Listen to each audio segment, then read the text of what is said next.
Every person that I sit with in a therapy session is somebody's child, is somebody's sibling, is somebody's partner or best friend. These are human beings. So my name is Josina James. I am a clinical social worker at the STEP Clinic and the Director of Social Work for the STEP Learning Collaborative. And I am here today as part of the Mindmap campaign. Back during Mindmap 1.0, I was in graduate school at the UConn School of Social Work, working towards my MSW. And I was listening to Connecticut Public Radio, and I heard somebody speaking about early psychosis treatment in the state. And I thought, wow, that sounds really interesting. It's novel, and maybe it shouldn't be, but it is. And it turned out to be Dr. Vinod Srihari speaking on Connecticut Public Radio to advertise the Mindmap 1.0 campaign. And wouldn't you know it, not long after that, I was actually placed at the STEP Clinic for my second year field placement during graduate school. And when that came up as an opportunity for me, I thought, wow, that is incredible. I've just heard about this on public radio. It like spoke to me, and now here's this opportunity. And just to backtrack a little bit, I also have, in my personal life, some experience with others who have had experiences of psychosis. And so this has always been a little bit in the background for me. I always had this sense that people with schizophrenia were othered in a way that never made sense to me. They were people, and they were clearly suffering in some profound way, and yet we didn't talk about it. Nobody seemed to really understand it very well. If symptoms were mentioned here or there in, colloquial conversations among the lay, it was always with a tone of schizophrenia, and then swept under the rug.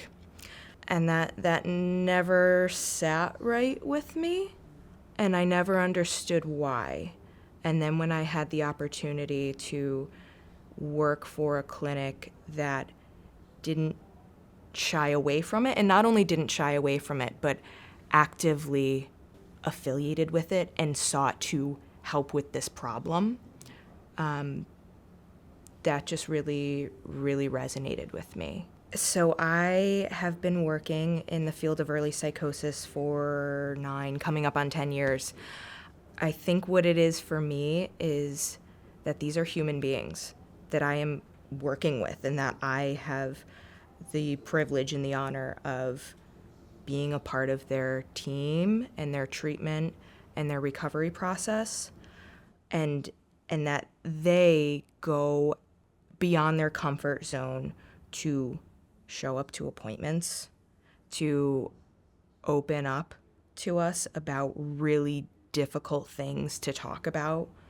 That is a privilege. That is a privilege.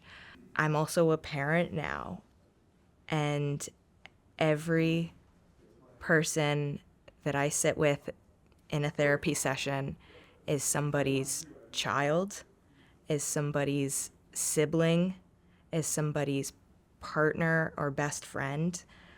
These are human beings who are suffering and whose family members and friends are suffering alongside of them. And we need to really keep that in perspective, I think. And that is so much of what drives me, is I think it's just unconscionable to allow somebody's child, sibling, friend, partner to sort of suffer in silence. So Mindmap has been really great in reducing so many barriers.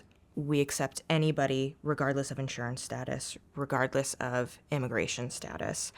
We don't want those things to be barriers to care. If people are here living in Connecticut and they are suffering with psychosis, they need care. It doesn't matter whether they have private insurance or, state insurance or no insurance. They need care. Let's get them care. And that historically has been a really big barrier. And we've seen that it's prevented people from coming into appointments in the past, that it has prevented people from picking up medications that we know have a hugely profound impact on reducing their symptoms. And that is wrong, and that is something that we at Mindmap are working on circumventing. Experiencing psychosis can, I think, really demoralize people. It can demoralize the person going through it. It can demoralize family. It can demoralize friends. And it doesn't have to be that way. With treatment, people can go back to school and work and do their normal life things and have their relationships and be happy. And, I wouldn't want anybody experiencing psychosis to think that that's just it and that they're stuck suffering for the rest of their life, because it doesn't have to be that way.